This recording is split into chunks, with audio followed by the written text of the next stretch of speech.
సంవత్సరం వందల టీఎంసీల నీళ్లు వృధాగా కిందికి సముద్రంలో పోయి కలుస్తా ఉంటాయో వాటిని ఒడిసి పట్టి ప్రతి నీటి బొట్టును కూడా తెలంగాణలోని బీడు భూములకు మళ్లించాలనే ఒక అద్భుతమైన ఆలోచన చేసి మేడిగడ్డ నుంచి మొదలు పెడితే అన్నారం సుందిల్లా బరాజులతో సహా ఒక 19 బరాజులు, రిజర్వాయర్లు, పంప్ హౌజులు, వందల కిలోమీటర్ల గ్రావిటీ కాలువలు, వేల కిలోమీటర్ల పిల్ల కాలువలు, ఓవరాల్ గా చూసుకుంటే ప్రపంచంలోనే అతిపెద్దదైన multi stage lift irrigation project Kaleshwaram రూపంలో కేసీఆర్ గారు నిర్మించడం వల్ల భారతదేశంలోనే తెలంగాణ రాష్ట్రం ధాన్య భాండాగారంగా మారింది.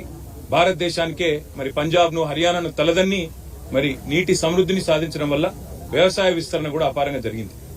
దురదృష్టం మరి మేడిగడ్డలో జరిగిన ఒక చిన్న సంఘటనను పట్టుకుని దానిని భూతద్దంలో చూపెట్టి మొత్తం కాళేశ్వరం ప్రాజెక్టే ఒక విఫల ప్రయత్నంగా చేసే క్రమంలో భాగంగా రేవంత్ రెడ్డి గారి ప్రభుత్వం గత 8 నెలలుగా లక్షలాది మంది రైతుల జీవితాలతో చెలగాటమాడుతా ఉంది.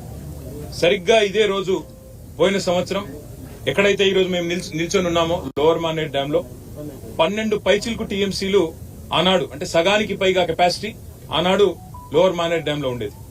సరిగ్గా ఇంకో 5 రోజుల తర్వాత పంపింగ్ అనేది టైం చేయడం వల్ల ఎల్ఎండి 24 టీఎంసీలు కూడా ఆనాడు మేము నింపి రైతుల గుండెల్లో ఒక భరోసా నింపగలిగినాం. కానీ ఈ సంవత్సరం ఇప్పుడే అధికారులతో మాట్లాడుతూ ఉంటే అధికారులు స్పష్టంగా చెప్తా ఉన్నారు, ఇప్పటికి 45% తక్కువ వర్షపాతం నమోదైంది ఈ సంవత్సరం. భవిష్యత్తులో సెప్టెంబర్ మాసం దాకా వర్షాలు కురిసే అవకాశం ఉన్నా దానికి గ్యారంటీ లేదు. కాబట్టి పంపింగ్ అనేది ఇంకా మేము నిర్ణయం తీసుకోలేదు అని అధికారులు చెప్తా ఉన్నారు. ఇవాళ అక్కడ లక్షల క్యూసెక్కుల నీళ్లు కిందికి పోతా ఉన్నాయి ప్రతిరోజు కిందికి గోదావరి నదిలో.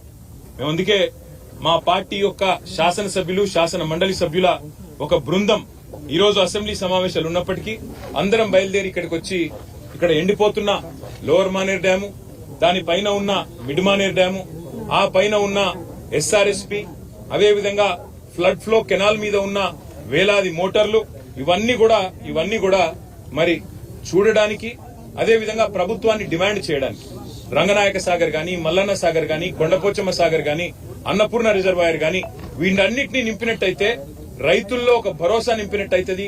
సాగునీటి విషయంలో ఒక పూర్తి స్థాయి స్పష్టత రైతులకు వస్తుందనే ఉద్దేశంతో మేము ఈ కాళేశ్వరం సిస్టంలోని రిజర్వాయర్లు, అదేవిధంగా పంప్ హౌజులు వాటి సందర్శనకు బయలుదేరి రాష్ట్ర ప్రభుత్వ దృష్టికి ముఖ్యంగా తీసుకుని ఒక్క విషయం రాదలిచినాం. రైతులు ఆందోళన చెందుతా ఉన్నారు. మీరు రాజకీయపరమైన కక్ష పెట్టుకుని ఇవాళ పంపింగ్ స్టార్ట్ చేయకుండా కాళేశ్వరం స్కీమ్ లో నీళ్లు ఇవ్వకుండా మళ్లీ రేపు ఒకవేళ ఈ తక్కువ వర్షపాతం నమోదైందని లేదా వర్షాలు పడలేదని తద్వారా రిజర్వాయర్లు నిండలేదని చెప్పి మీరు సాకులు చెప్పి రైతులకు, రాష్ట్రంలోని మరి ప్రజలందరికీ నష్టం కలిగించే ప్రయత్నం ఏదైతే చేస్తున్నారో ఇది మంచిది కాదు.